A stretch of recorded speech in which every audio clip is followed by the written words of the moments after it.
क्षण निर्णय का क्षण होता है। प्रत्येक पद पर दूसरे पद के विषय में कोई निर्णय करना ही पड़ता है और निर्णय अपना प्रभाव छोड़ जाता है। आज किए गए निर्णय भविष्य में सुख अथवा दुख निर्मित करते हैं, ना केवल अपने लिए, अपने परिवार के लिए भी, आने वाली पीढ़ियों के लिए भी। जब कोई दुविधा सामने आती है तो मन व्याकुल हो जाता है, अनिश्चय से भर जाता है। निर्णय का वो क्षण युद्ध बन जाता है और मन बन जाता है युद्ध भूमि। अधिकतर निर्णय हम दुविधा का उपाय करने के लिए नहीं, केवल मन को शांत करने के लिए लेते हैं। पर क्या कोई दौड़ते हुए भोजन कर सकता है? नहीं।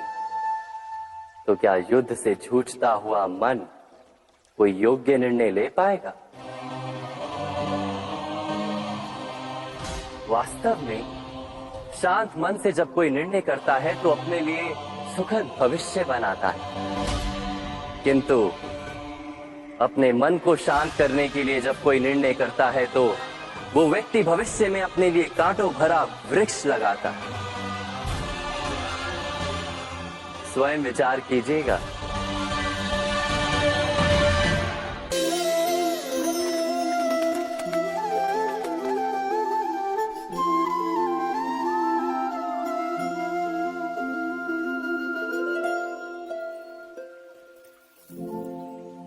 निर्णय के क्षण में हम सदा ही किसी अन्य के सुझाव, सूचना, मंत्रणा या परामर्श को आधार बनाते हैं और हमारे भविष्य का आधार हमारे आज दिए गए निर्णय के ऊपर होता है। तो क्या हमारा भविष्य किसी अन्य के परामर्श, किसी अन्य के सुझाव का फल है? क्या हमारा संपूर्ण जीवन किसी अन्य की बुद्धि का परिणाम? क्या हमने कभी विचार किया है?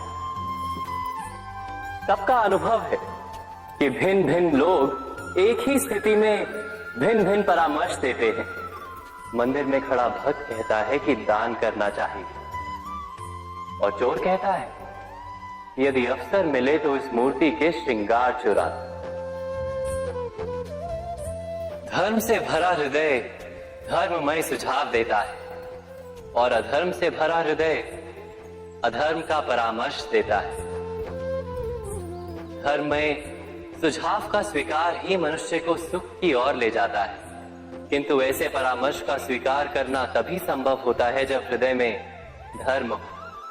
अर्थात किसी का सुझाव अथवा परामर्श स्वीकार करने से पूर्व स्वयं अपने हृदय में धर्म को स्थापित करना क्या आवश्यक नहीं? स्वयं विचार कीजिए।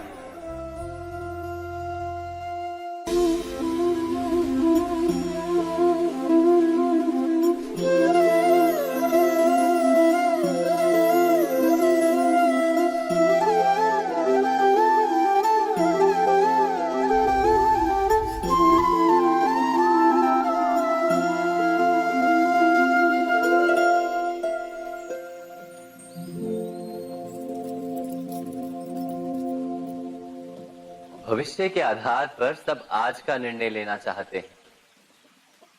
भविष्य में सुख मिले, भविष्य सुरक्षित हो, ऐसे निर्णय आज लेने का प्रयत्न रहता है सबका। आप अपने जीवन को देखिए, क्या आपके अधिकतर निर्णय के पीछे भविष्य का विचार नहीं होता? और हो भी क्यों ना, अपने जीवन को सरल और सुखमय बनाने का प्रयत्न करने का अधिकार सबका है। पर भविष्य तो कोई नहीं जानता, केवल कल्पना ही की जा सकती है। तो जीवन के सारे महत्वपूर्ण निर्णय कल्पनाओं के आधार पर ही करते हैं हम। क्या निर्णय करने का कोई तीसरा मार्ग हो सकता है? विचार कीजिए। सारे सुखों का आधार धर्म है और वो धर्म मनुष्य के हृदय में बसता है। तो प्रत्येक निर्णय से पूर्व स्वयं अपने हृदय से ये प्रश्न अवश्य पूछ लेना कि ये निर्णय स्वार्थ से जन्मा है या धर्म से। क्या इतना पर्याप्त नहीं? भविष्य के बदले धर्म का विचार करने से क्या भविष्य अधिक सुखपूर्ण नहीं होगा? स्वयं विचार कीजिए।